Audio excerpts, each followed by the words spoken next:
प्रणाम गुरु जी। प्रणाम प्रणाम। आप सभी प्रणाम लोग गुरु का जी। बहुत बहुत स्वागत। Welcome to you all for today's session.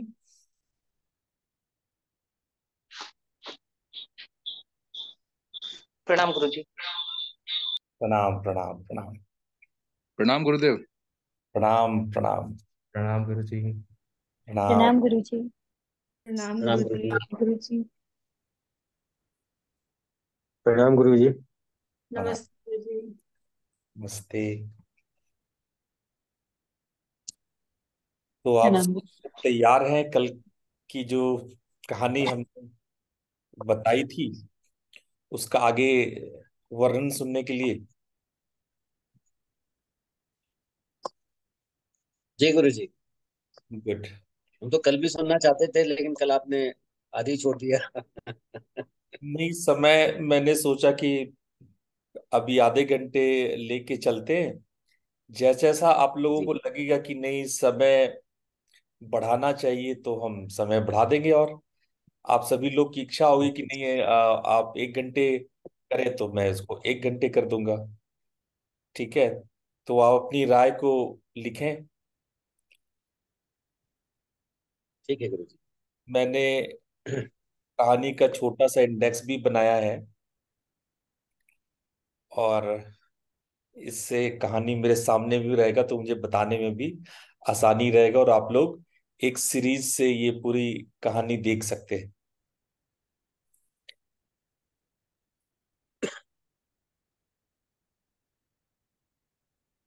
तो मैं थोड़ा सा प्रीवियस से शुरू करूंगा, मैं पहले से कहानी को शुरू करूंगा ताकि आप लोग को पूरा याद आ जाए कल मैंने क्या आपसे कहानी बताया था। चलिए मैं एक पीढ़ी ऊपर यानी कि आचार्य वासुदेव से शुरू करूंगा कहानी। फिर बैक टू हम लोग जो प्रीवियस स्टोरी थे उस पे हम लोग आ जाएंगे। तो मैंने बताया था कि वासुदेव जो सर्वानंद जी के दादाजी थे, वो बड़े विद्वान थे, बड़े उद्भट विद्वान थे। और वो इतने विद्वान थे, लेकिन अपनी विद्वता का प्रदर्शन करने के लिए किसी महाराज या दरबार में नहीं गए, बल्कि वो अपने सत्य की खोज में जुट गए थे। वो शक्ति मंत्र से दीक्षित थे। जो हम लोग का जो कुल है, जिसको हम अक्सर आप लोग को बताते हैं, जो हमारी परंपरा से नामदान से जुड़े हुए लोग हैं, तो मैं अक्सर आप लोग को बताता हूं कि हम लोग श्री कुल के नाद साधक हैं। तो हम लोगों का जो नामदान होता है उसे हम लोग शक्ति मंत्र कहते हैं। तो शक्ति मंत्र से दीक्षित होने के बाद भी उनके मन में ये भावना हुई कि मुझे प्रत्यक्ष रूप से सभी मातृकाओं का और माता का दर्शन हो जाए, जगन माता का दर्शन हो जाए। और उनको लगा कि ये कठोर साधना से संभव है, न कि कहीं वो गुरु पद पे चले जाएं, या वो किसी गुरुकुल के या किसी आश्रम के वो महान संत हो जाएं। और जो सर्वानंद जी हो गए, लेकिन सर्वानंद जी के दादाजी ने ये प्रयास नहीं किया कि वो कहीं गुरु बने। तो वो अपनी साधना में लग गए, और वो निरंतर आहार निद्रा त्याग करके साधना में लगे रहते थे। और मैंने बताया था कि उनका एक सेवक था, जो उनके यहाँ का नौकर कह लो। वो बड़ा भक्त था, क्योंकि वो उनसे दीक्षित भी था और उनके घर में सेवा भी करता था। तो गृहस्थी का सारा भार पूर्णानंद ने ले लिया था। और ऐसी भक्ति उन्होंने किया कि कहते हैं कि माँ जगदम्बा साक्षात उनके सामने प्रकट हो गई। और उनकी जो वासुदेव की जो एकनिष्ठ उग्र साधना थी, वो पूरी तरह से सफल हुई। और भीतर से वो देवी की वाणी उनको सुनाई पड़ी कि वत्स धैर्य रखो, अभी समय नहीं आया है। और मेहार वंश में मेहार में, मेहार एक गांव है जिसकी हम कथा शुरू की तो बता रहे। मेहार में तुम्हारे वंश का एक युवक, उसको पूर्ण सिद्धि मिलेगी और उसको पूर्ण संतत्व का उसको बोध होगा। इस आकाशवाणी को सुनकर वासुदेव के हृदय में बहुत आनंद हुआ, मतलब अवर्णनीय। कई दिन तक उस आनंद से वो पूर्ण हुए। उनको ऐसा लगा जैसे कि उनकी तपस्या सफल हो गई। वो कभी भी जब भक्त को वो आनंद मिलता है तो उसके बारे में कितना भी कहा जाए वो कम है। उस समय जो उनको वो आनंद की प्राप्ति होती है।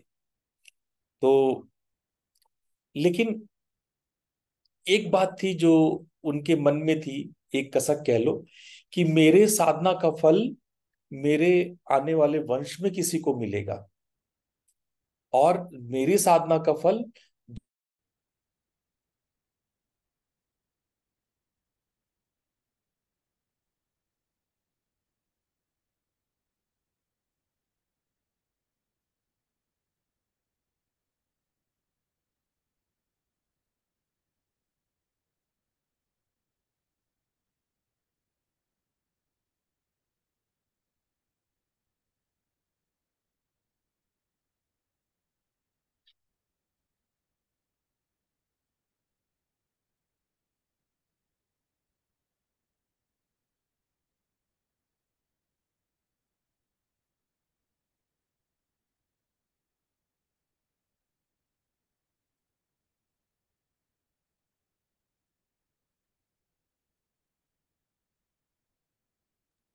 मेरी आवाज आ रही है अभी?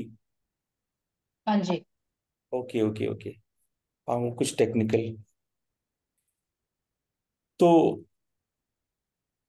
मैंने आपको वो स्टोरी में बताया कि जब ये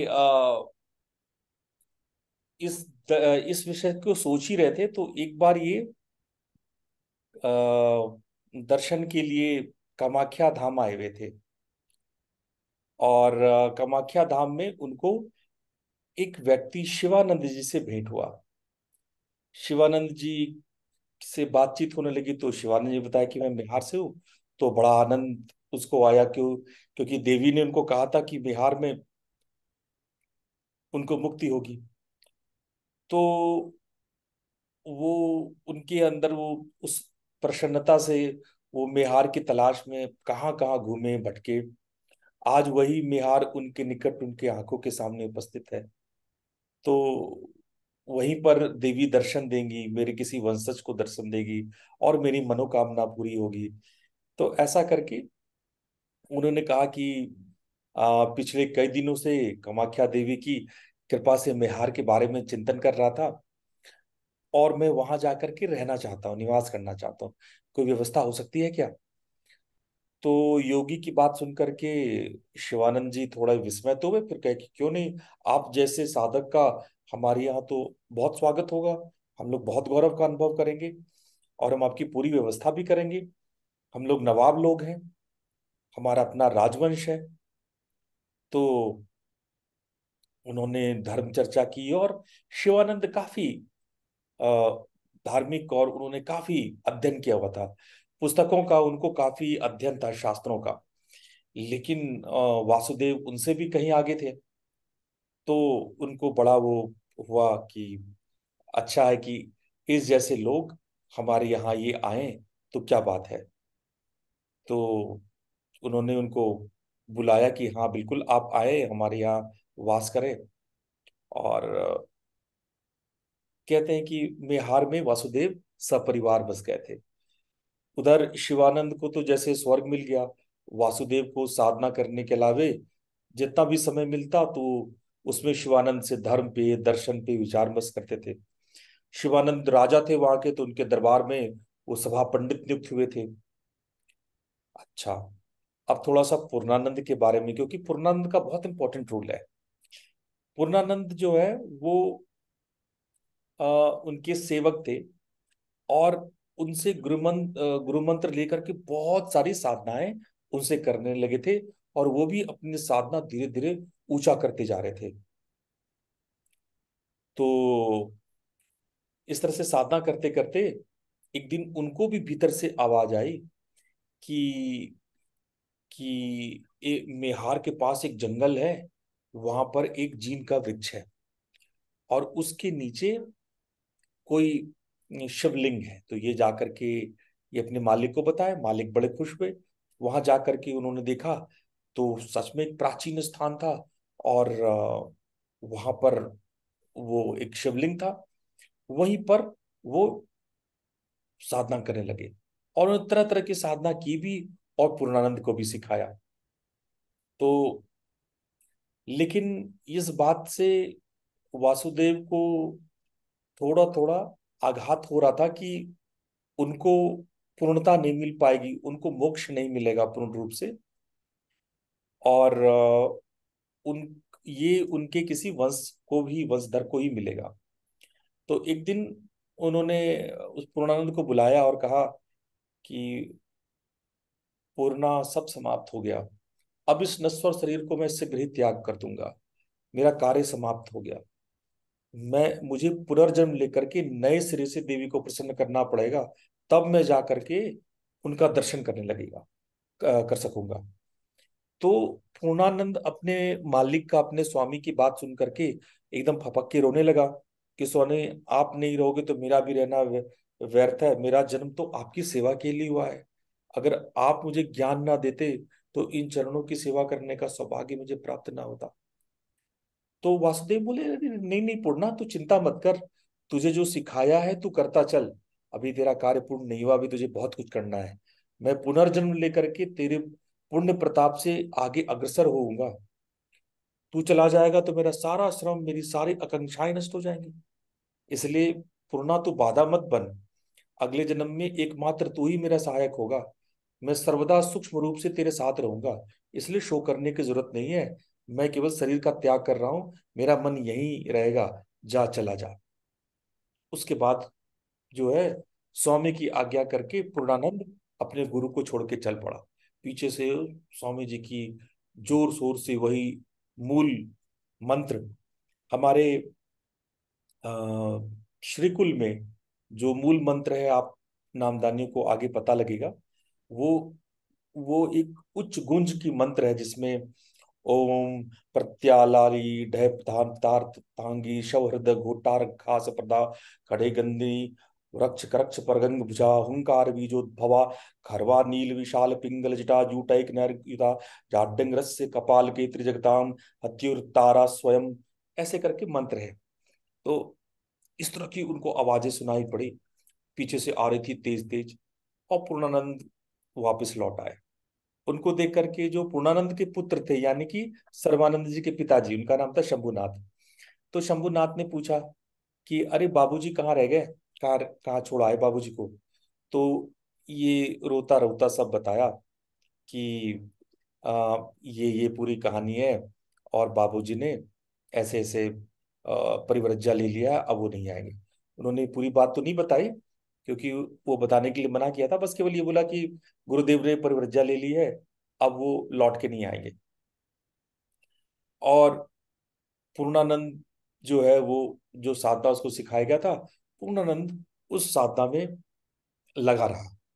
और जब सर्वानंद पैदा हुआ था तो सर्वानंद एकदम हूबहू दिखने में अपना दादाजी की तरह लगता था, एकदम हूबहू। इसलिए पूर्णानंद को सर्वानंद से बहुत प्रेम था। वो गोद में खिलाता था। वो बेचारा सोचता था कि अगर मेरे गुरु को अवतार ही लेना था तो इतना बढ़िया अवतार, ठीक वही आंखें, ठीक वही नाम नक्शा, वही चाल चलन, वही बोलने का तौर तरीका, बस एक कमी उनको जड़ बुद्धि है। तो क्यों भगवती ने ऐसा किया, सब कुछ कर दिया, पर ये जड़ बुद्धि क्यों दे दिया, ऐसा दोष पूरा परिवार की का ही नहीं, सबके लिए बड़ा एक डाउन वाली बात हो जाती है। पूरा कस्बा उपेक्षा की दृष्टि से दिखता है। आखिर सर्वानंद में ऐसा दोष कैसे आ गया। और पता है, बचपन से जब भी वो सर्वानंद अपमानित होता था, और बार बार होता था क्योंकि बचपन से थोड़ा सा जड़ बुद्धि था, तो अपमानित होता तो पूर्णानंद की गोद में आकर मुंह छिपा लेता था, पूर्णा दादा करके रोने लगता था। और पूर्णा दादा बहुत स्नेह से, वात्सल्य से, सारा अपमान, सारी पीड़ा वैसे करके सब दूर हो जाता था। पूर्णा दादा बहुत प्यार करते थे उनको, बहुत माथे पे चूम लेते थे, तो सर्वानंद बिल्कुल वो हो जाता था। तो बिल्कुल सर्वानंद को पूर्णानंद ने एकदम प्राण की तरह उसको प्यार करके उसको आगे देखा। तो भाई उस सोचा कि घर में कि भाई जो शंभुनाथ थे उनके पिता, कि अगर लड़के में दोष है तो अगर इसका विवाह कर लिया जाए तो शायद बहू के कारण इसमें कुछ परिवर्तन आ जाएगा। तो सर्वानंद का ब्याह भी हो गया। उनकी पत्नी का नाम था वल्लभा, वो बहुत अच्छी थी। तो वल्लभा भी के भी बहुत प्यार आदर से सर्वानंद में कोई परिवर्तन नहीं हुआ। वल्लभा बहुत चतुर थी, वो अपनी पति की कमजोरी समझ गई। सोचिए अब भाई, मूढ़ पति के साथ विवाह हो ही गया है, भाग्य को कोसने से अच्छा है कि पति को झेलूं। तो उसके अलावा कोई उपाय भी नहीं था उस जमाने में, और कोई उपाय नहीं था। आज की डेट में तो तलाक लेके भाग जाते, पर उस जमाने में ऐसा कुछ था नहीं। तो बाद में वो एक पुत्र का पिता भी बन गया, और उसके पुत्र का नाम था शिवनाथ। सर्वानंद जी के पुत्र का नाम था शिवनाथ। और पिता की मूर्खता से पुत्र को भी कई बार असंतुष्ट था, पुत्र भी कई बार निराश होता था। लेकिन पूर्णानंद कभी निराश नहीं हुआ। पूर्णानंद को अपने गुरु के वचनों पर पूर्ण विश्वास था। मतलब एक दिन सब जंजाल दूर होगा, और उसको लगता था एक दिन भगवती प्रसन्न होंगी और सर्वानंद समस्त भूमंडल में उनका नाम होगा। अच्छा, तो खैर ये मैं थोड़ा सा आप लोग को बैकग्राउंड बताए। तो आ, उधर ये इनको ढूंढ ढूंढ रहा है पूर्णानंद उनको, कि अच्छा अब आते हैं वो स्टोरी पे कि एग्जैक्टली क्या हुआ था उस दिन। जो यही शिवानंद का बेटा, जो जटाधारी है, जो राज्य का राजा हो गया था, शिवानंद जी का जो वंशधर था। और पूर्णानंद बार बार कोस रहा था कि यही जटाधर, इसके बाप ने मेरे गुरु का और मेरे गुरु के पौत्र का अपमान किया, इसका उसको सजा अवश्य मिलेगा। याद है ना, उस दिन मैंने बताया था अमावस्या के दिन वो अपने बड़े भाई की जगह वो चला गया, और जटाधर ने भरपूर अपमान किया, और पूरे उसने अमावस्या को पूर्णिमा बोल दिया था। और अब मैं वापस उस दिन पे आता हूँ, उस कहानी पे आता हूँ। और देखो, चाहे बुद्धिमान हो या जड़ बुद्धि, अपमान का ठेस दोनों को लगता है, अपमान का कष्ट दोनों को होता है। तो वो मैंने बताया था कि वो नदी में कूद के आत्महत्या ही करने वाला था, कि उसको आवाज आया कि जीना है, पढ़ लिख करके विद्वान बनना है, अपने अपमान का बदला लेना है, आत्महत्या पाप, जाओ साधना में जुट जाओ। तो सर्वानंद जो है चारों ओर देखते, उसको कुछ नहीं दिखा, लेकिन उस कॉन्फिडेंस से वो वापस लौटा, और सोचा कि मैं आज से पढ़ूंगा लिखूंगा, बदला लूंगा, मैं साधना करूंगा। और उस वक्त पढ़ने लिखने के लिए ताड़ पत्रों की जरूरत होती थी। पहले ताड़ के पत्र पे लोग लिखते थे, पढ़ते थे। उस जमाने में तो कॉपी किताब होती नहीं थी, तो ताड़ के पत्रों पर लिख के पढ़ते थे। तो उसके लिए उसको ताड़ के पत्र काटते थे। तो वो ताड़ का पेड़ पे चढ़ करके, और वो जैसे ही ताड़ को के पत्तों को काटने लगा, तो उसको वहां पर एक सांप दिखाई पड़ा। और मैंने बताया कि आ, जैसे ही वो सांप को मारा और नीचे उतरा, तो वहां पर एक सन्यासी उसको मिले। और सन्यासी बोले कि तुम्हें साधना करना चाहिए, तुम्हें मंत्र की साधना करना चाहिए। तो वो बोला कि थोड़ा दुखी हुआ कि मैं क्यों नहीं पढ़ पाऊंगा, और मंत्र से कैसे विद्वान बन जाऊंगा। तो उस सन्यासी ने उस सांप को जोड़ करके और उसको मंत्र से उसको बिल्कुल जीवित कर दिया। तो बड़ा आश्चर्य हुआ सर्वानंद को। तो सन्यासी बोला कि आज मैं तुमको ये बीज मंत्र का दीक्षा दे रहा हूं, और तुम साधना करो। सर्वानंद को जैसे ही उन्होंने आशीर्वाद के लिए सर पे हाथ रखा, सर्वानंद को लगा जैसे विद्युत, कोई ऐसी इलेक्ट्रिसिटी उनके पूरे बॉडी में दौड़ गई, पूरा करंट सा दौड़ गया। क्या चीज था उसको समझ में नहीं आया, और वो भी थोड़ा डर गया कि भाई दीक्षा, दीक्षा क्यों। अब जैसे आप में से बहुत लोग को जब मैंने पहली बार बोला था कि भाई नाद योगा करोगे तो उससे पहले दीक्षा लेना पड़ेगा। तो बहुत लोग थोड़ा वो हो गए कि गुरुजी इतनी दीक्षा देने में जल्दीबाजी क्यों कर रहे हैं, दीक्षा दीक्षा क्या करूंगा मैं, क्यों दीक्षा। तो थोड़ा सा लोगों को लगता है कि हो सकता है मुझको कोई खास तरह के कष्टम का सामना करना पड़ेगा। तो तो वो बोले कि नहीं, इससे तुम्हारे संस्कार मुक्त होंगे और तुम परंपरा से जुड़ोगे, और नाद का आदान प्रदान दीक्षा के बाद ही संभव है। तो उसको बोले जाओ स्नान करके आओ और पूजन सामग्री लेके आओ। तो वो जो कुछ बोला वो सब लेके आया, और सर्वानंद सारी कुछ को देखता रहा। ये 5 तरह का फल, ये वो जो भी हमारे यहाँ दीक्षा में चलता है, तो सारी व्यवस्था उन्होंने करी। और उसके बाद उन्होंने उसको वहां पे नामदान दिया, और नामदान देने के बाद और उनको वहीं बैठा दिया कि चलो अब पांचों नाम की साधना करो, ध्यान दो, और बड़े ध्यान से सुनो, आवाजें सुनो यहाँ बैठ करके। और उसके बाद वो वहीं पर बैठ गया। उसके बाद वो सन्यासी भी उठ के जाने लगा। तो वो पूछा सर्वानंद कि गुरुदेव आप कहाँ जा रहे हैं। तो उन्होंने कहा कि बेटा मेरा कोई मूल्य नहीं है, मैं तो यही यही काम के लिए जगन माता के आदेश से आया था। और अब आज शुक्रवार है, महासंक्रांति है, और मकर संक्रांति है, और रात्रि के अंतिम पहर में तुम्हारा कुछ ना कुछ व्यवस्था होगा, तो तुम बहुत बड़े सिद्ध योगी होगे। और उनको उन्होंने वो व्यवस्था बताया। तो सर्वानंद कुछ बिंदु की साधना थी, क्योंकि ये पहुंचे हुए योगी थे, इसलिए उस समय जब बिंदु की साधना कराई जाती थी तो किसी खास खास तरीके से कराई जाती थी। अब आपको मैं एक विशेष प्रैक्टिस बताता हूं, जो अब लगभग लुप्त है और यूं कहें गुप्त है। पहले बिंदु को साधने के लिए निशीथ काल मतलब आज ऐसे समझो 12 से 2 ऐसे। मैं तो 12 से 2 आप लोग को मना करता हूं ना कि 12 से 2 भजन मत करना, साधना नहीं करना। तो वो निशीथ काल में कुछ खास तरीके से साधना कराई जाती है, और इसमें एक सहायक की जरूरत पड़ती है साधना को चढ़ाने के लिए। नहीं तो आप गलती करोगे तो आपको नुकसान हो सकता है, या आपके सहायक को नुकसान हो सकता है। ये एक खास विधि है। अभी हम इस विधि को आप लोग के सामने नहीं खोल रहे हैं, उसकी आवश्यकता भी नहीं है। तो उन्होंने कहा कि क्या मैं पूर्णा दादा की सहायता ले सकता हूँ, क्योंकि उसमें एक व्यक्ति की सहायता। और मजेदार बात है कि जिसकी सहायता ली जाती है, संभव है गलतियां करने पर उस व्यक्ति की मृत्यु हो जाए।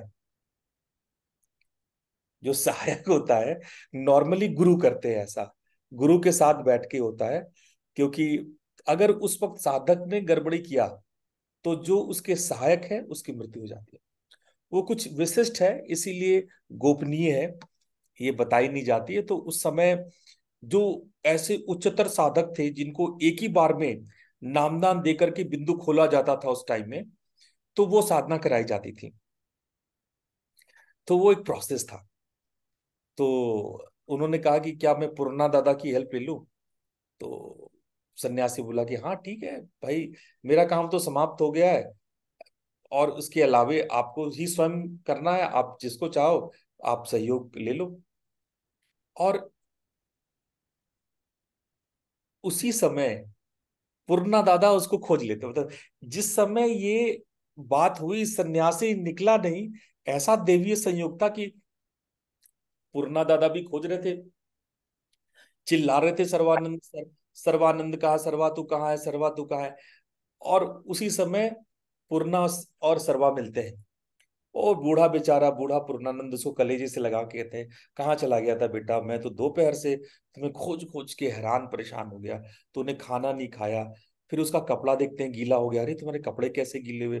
तो सर्वानंद ने सारी घटना विस्तार से, इतना सुनते ही पूर्णा की आंखें चमक गई, क्योंकि पूर्णा को याद था कि सर्वानंद के दादा ने क्या कहा था।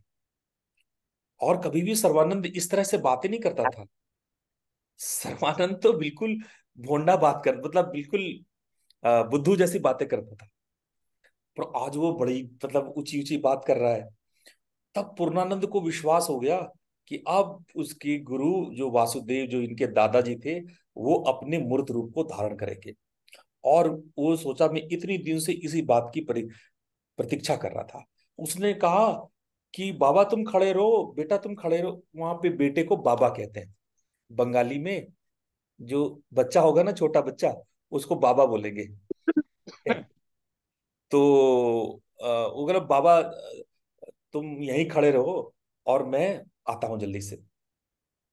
क्योंकि उनको पूरा पता था पूर्णानंद को कि ये कैसे होता है, ये पूरा प्रोसेस एक्चुअली उनके साथ भी किया गया था। तो आ, उनको पता था। तो जब पूर्णानंद लौट करके घर आए, तो घर के लोगों ने पूछा है कुछ पता चला। तो पूर्णानंद बोले हाँ पता चल गया है। उसका गुस्सा थोड़ा ठंडा हो जाएगा तो अपने आप आ जाएगा, आप लोग चिंता मत करो, मैं उसको मना के ले आऊंगा, आप लोग चिंता मत करो। ऐसा बोल करके अपने घर से सारा इंपॉर्टेंट चीज जो भी उसको चाहिए रहा उस वक्त पूजा के लिए, उसको उठा के ले आया। और जैसे उसमें ताम्र फलक की आवश्यकता होती है, कुछ कुछ चीजों की आवश्यकता होती है, और उस ताम्र फलक में कुछ कुछ बातें लिखी होती है। तो उसमें बीज मंत्र लिखा होता है। तो तो उसने, सर्वानंद उसको गौर से देखा, और पूर्णा दादा बड़े आश्चर्य की बात है, यही वाला मंत्र तो हमको गुरुदेव बताए हैं जो इसमें ताम्र फलक में लिखा हुआ है। तो पूर्णानंद भी चकित होकर के सर्वानंद का मुख देखने लगा, क्योंकि जो बालक कभी पढ़ा नहीं, क ख ग घ भी नहीं पढ़ा, उसने कभी लिखा नहीं, पढ़ा नहीं, अंगूठा छाप वही तो मुश्किल था, ये पढ़ता लिखता कुछ नहीं था। और आज ये पूरा भारी भारी मंत्र ताम्र फलक से पढ़ रहा है। तो वो बोला, अरे भाई ये तो बड़ी साक्षात भगवती की कृपा है, तो ये तो देवी की कृपा है, चलो काम शुरू करते हैं। अब उसके बाद आ, वैसे ही घेरा वेरा लगाया। तो उसके बाद उन्होंने ये बात गुरुदेव ने उसको बताई थी कि तुम्हारा सहायक जो होगा उसका प्राण जा सकता है। तो वो बोलने लगा कि सहायक कौन होगा, तो वो कहना कि सहायक मैं रहूंगा। तो उसको बहुत गुस्सा आ गया कि नहीं नहीं पूर्णा दादा ऐसा मत करो, तुम जो कहो मैं वो करूंगा, अगर तुम मर गए तो मैं कैसे जीवित रहूंगा। तो पूर्णा कहे कि नहीं कुछ नहीं होगा, तुम चिंता मत करो, मैं ऐसी स्थितियों को पार कर चुका हूँ। तो उसके बाद उसको, उसके बाद अगर मुझे कुछ हो गया और भगवती आपको दर्शन दे देती है, तो भगवती से कहना कि मेरे को जीवित कर दो, मैं जीवित हो जाऊंगा। उसके बाद जो है वो प्रैक्टिस शुरू हुआ। प्रैक्टिस करते करते करते करते, मंत्र बोलते बोलते, और उसका बिंदु खुलने लगा, उसकी ध्यान बनने लगी। जबरदस्त उनके चारों ओर नगाड़े बजने लगे, घंटा शंख की नाद सुनाई पड़ने लगी, चारों ओर आवाज ही आवाज। और वो एकदम प्रकाश चारों ओर जंगल में फैल गया। और उसके बाद भगवती प्रकट होती है और कहती है कि वत्स आंखें खोलो, तुम्हारी साधना पूर्ण हुई। मां जगदम्बे साक्षात खड़ी थी। तो एकदम ये इतना खुश हो गया कि वो खुश होकर के सबसे पहले सर्वानंद यही चिल्लाता, पूर्णा दादा कुथाई गेलो, कहाँ चले गए, आ जाओ तुम। और ऐसा करके वो उसको बुलाता है बार बार। और कहीं ना कहीं जो है वो पूर्णा दादा मूर्छित होकर गिर चुके थे संभवतः, जो है वो उनकी मृत्यु हो गई थी। अच्छा, इधर जो है, तो भगवती उनसे कहती है कि तुम्हारी कई जन्मों की साधना पूरी हुई है सर्वानंद, तुमने कई जन्मों की साधना करी है, और तुम्हारी आज साधना, आज तुम नियति के पुत्र हो गए, आज तुम प्रकृति के पुत्र हो गए, अब से तुम जो इच्छा करोगे वो प्राप्त करोगे। तो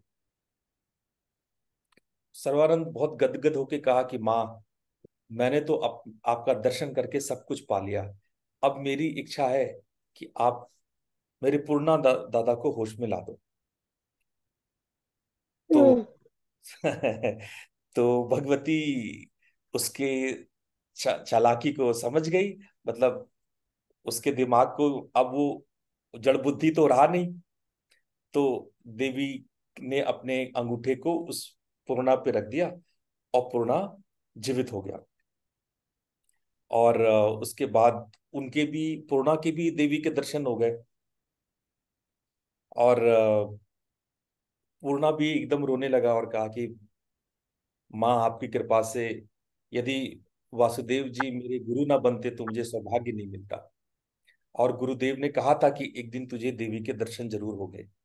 तो आ, आप अगर मुझे कुछ देना चाहती हैं तो सर्वानंद की इतनी बेइज्जती हुई है, इतना अपमान हुआ है, तो आप उनके अपमान को चरितार्थ कर दे, उसको सत्य रूप में चरितार्थ कर दे।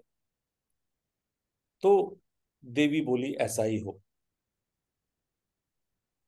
ये घटना विश्व के इतिहास का पहला और आखिरी घटना था जो न केवल आसाम और त्रिपुरा की गलियों में गाई जाती है, बल्कि उस वक्त के बड़े बड़े इतिहासकार, लेखक, और मैं आगे आपको कई अंग्रेज लेखकों का बताऊंगा कि उस अमावस्या में पूर्णिमा हुआ था।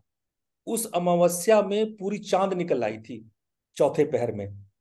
ये विश्व के इतिहास में कभी, क्योंकि सर्वानंद ने अमावस्या को जटाधर के सामने में क्या बोल दिया था कि आज पूर्णिमा है, जिसकी हंसी हुई थी, पूरा अपमान हुआ था। और पूरे विश्व के इतिहास में, ये पूरे सौरमंडल के इतिहास में ये पहला घटना था कि उस दिन, स्पेशली उस दिन चौथे पहर में, रात्रि के चौथे पहर में पूर्ण चंद्रमा निकल आया। अमावस्या के बाद निकलता भी तो प्रतिपदा एकादशी का चांद निकलता है। वो उस दिन पूरा पूर्ण चंद्रमा निकल आया। ये अपने आप में पूरा चौंका देने वाली, पूरा जनपद, पूरा इलाका चौंक पड़ा। किसी को अपनी आंखों पर विश्वास, जो भी सो रहे थे वो सबको उठा उठा के एक दूसरे को लोग दिखा रहे थे। जो भी देखता था वही चौंक जाता था, अरे यह क्या! अभी आधी रात तक तो घना अंधियारा था, अचानक से पूर्ण चंद्रमा कैसे निकल आया। और सबसे अधिक आश्चर्य तो जटाधर को हुआ।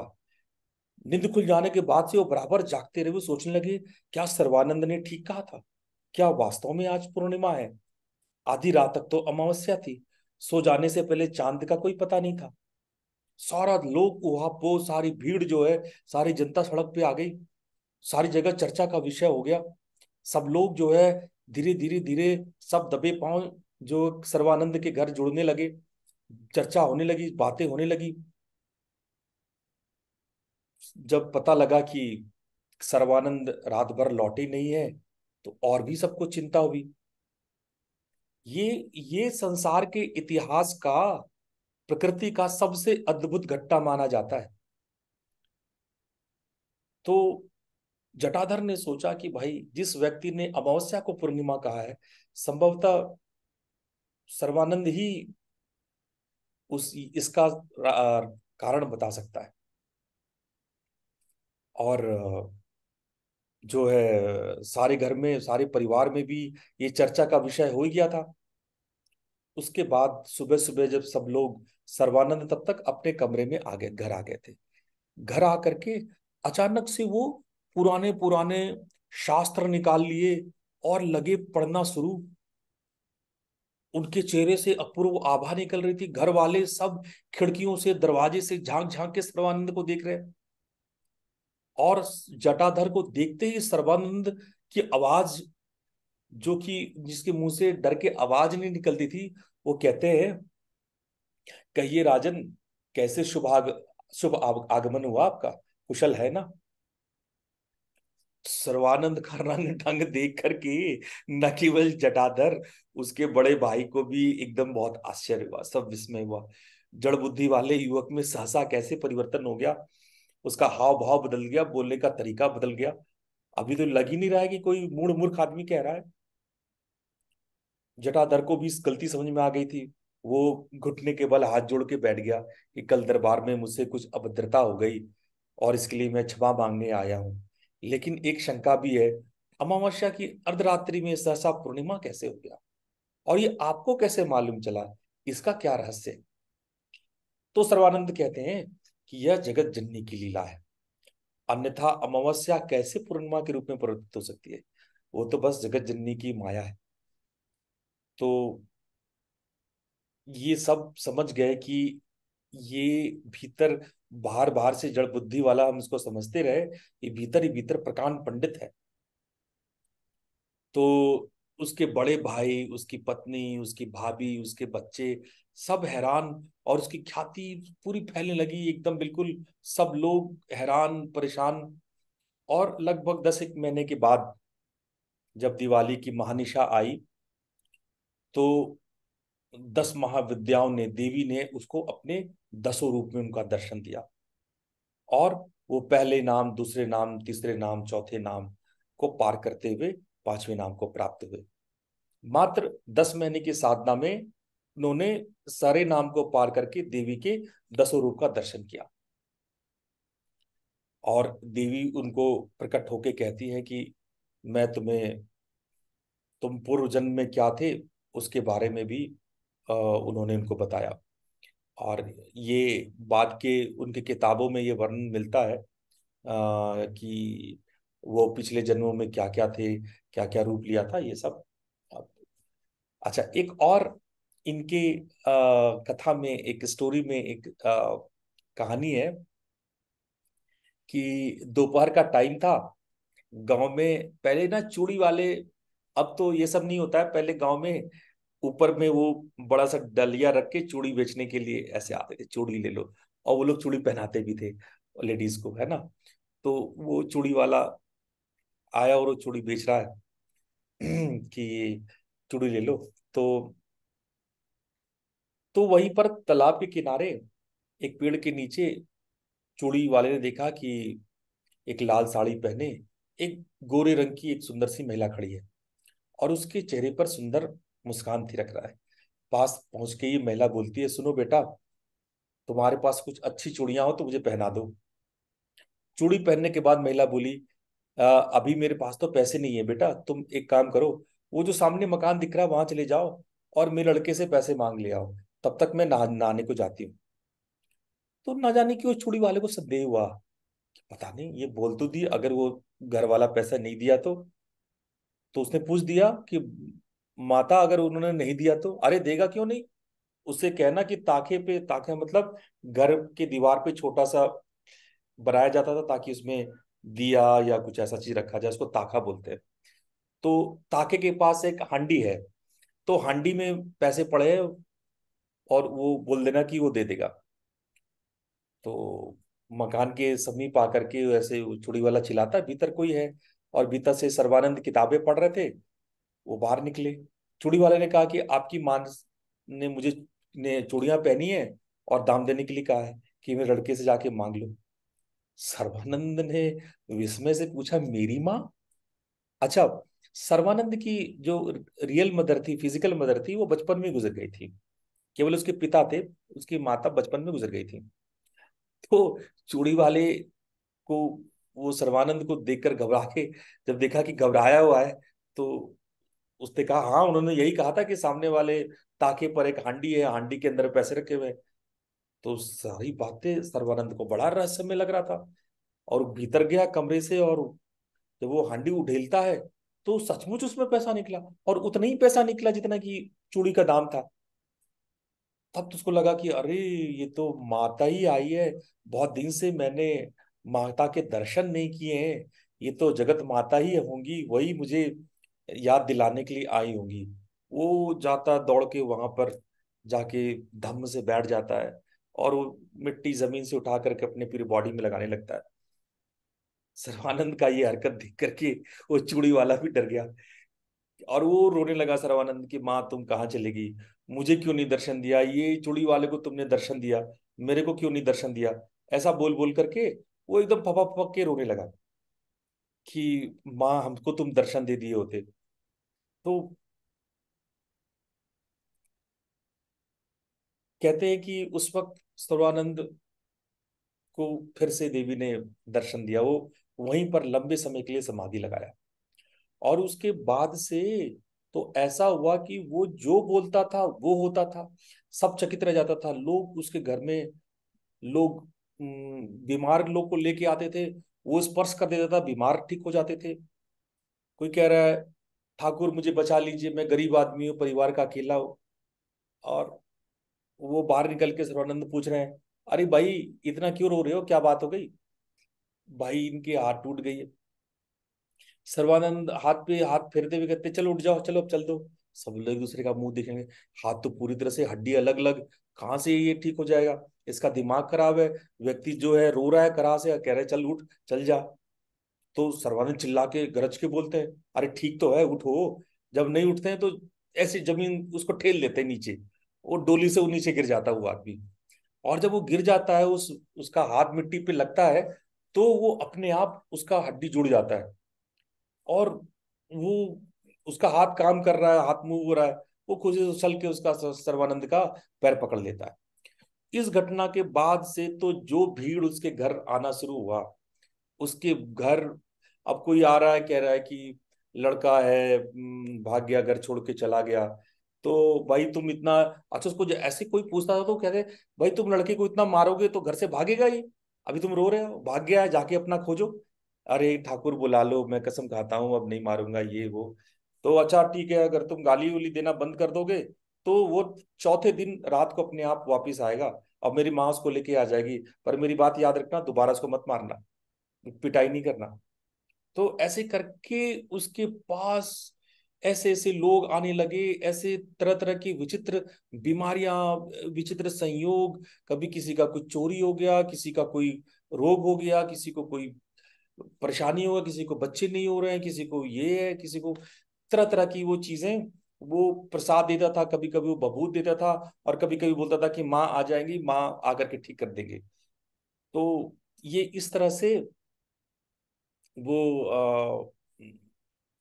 अपना वो चमत्कार करते थे। तो एक बार की बात है कि वो साधना में अपना बैठे हुए थे, और वो उस पुरना बेचारे जो पुरना दादा थे, उनके परेशान थे कि वो तुम्हारे लौटे बिना बहू खाना नहीं खाएगी, तो तुम चलो, लौट लो, घर लौट लो। और वो समाधि पर बैठे रहे, और उन्होंने कहा कि अरे तुम चिंता नहीं करो, कोई बात नहीं, सब हो जाएगा। और वो सोचा, अच्छा सुबह भी उनका साधना नहीं खुला। तो पूर्णा जाके लौट के गए, और उन्होंने बहू से पूछा कि बहू तुमने रात को भोजन किया था? तो वल्लभा ने कहा कि हाँ, क्यों, भोजन क्यों नहीं करूंगा। हाँ थोड़ा देर से किया था, क्योंकि वो देर रात में आए थे, मतलब अपने पति के लिए करे, जबकि सर्वा के, पूर्णा के सामने ही सर्वा पूरी रात भर और सुबह तक वहीं बैठा रहा है समाधि। यानी जब वो व्यक्ति फिजिकली वहीं बैठा है, तो उसका रूप बना करके कौन आया यहाँ वल्लभा के पास? वल्लभा को बोला कि आज मैं देर से आऊंगा, तुम खाना खा लो, मैं सुबह लेट से आऊंगा।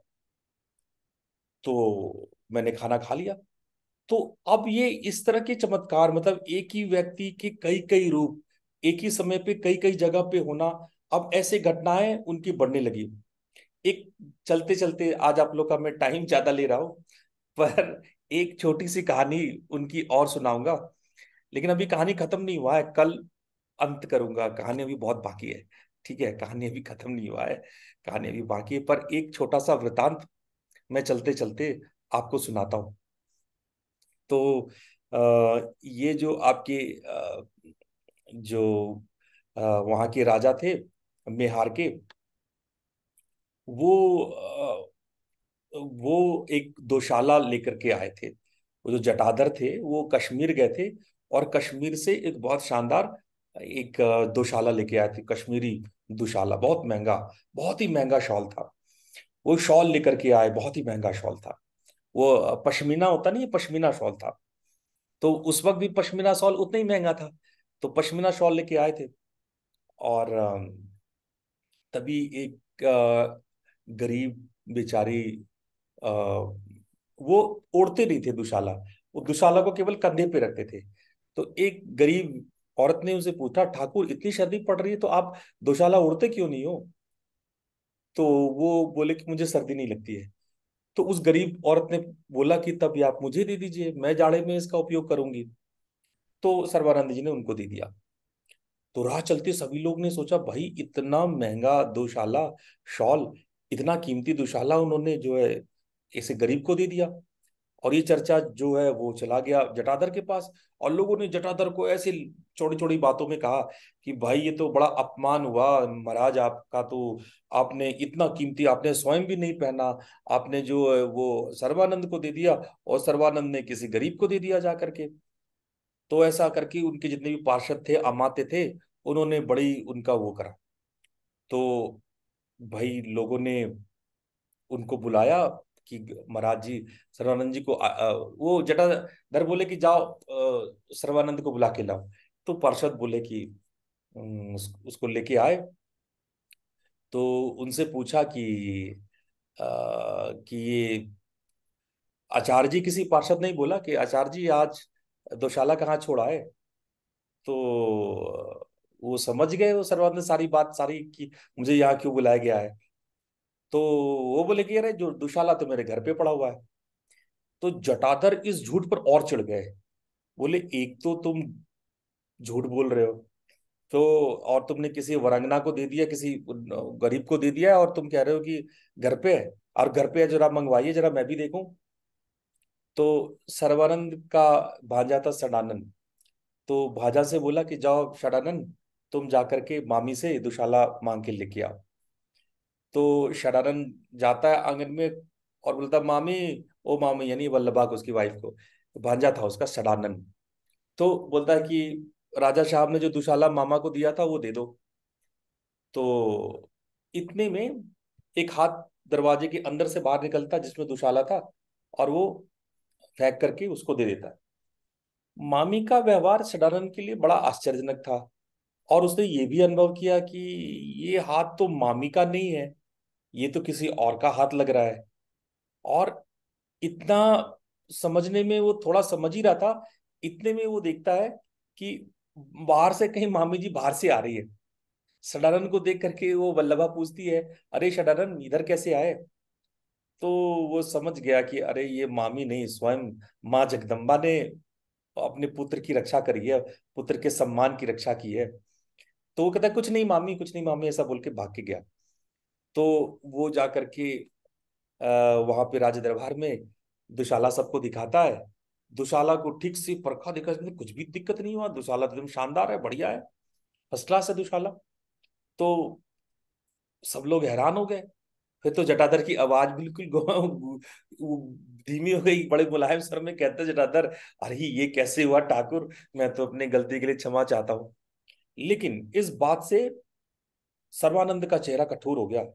उसने कहा कि महाराज, जहां के राजा मुझे अविश्वास की दृष्टि से देखते हैं, उस राज्य में मेरा न रहना ही मेरे लिए मंगलकारी है। और वो क्रोधित होकर के वहां से निकल गए।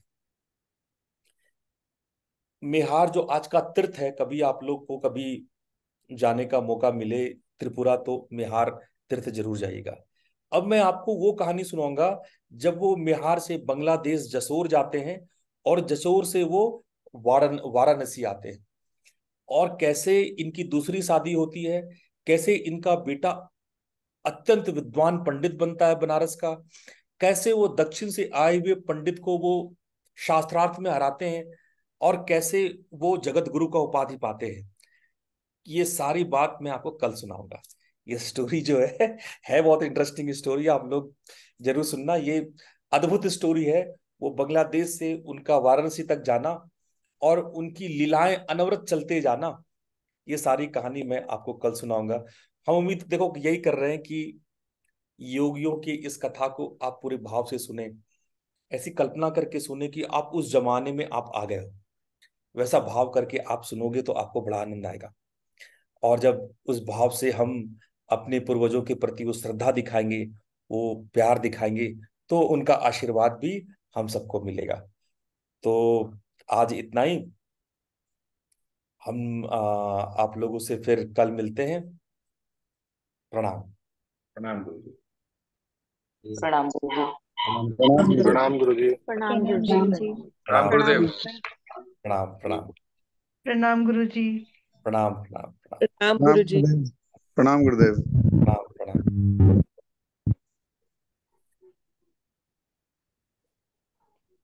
प्रणाम। प्रणाम प्रणाम प्रणाम।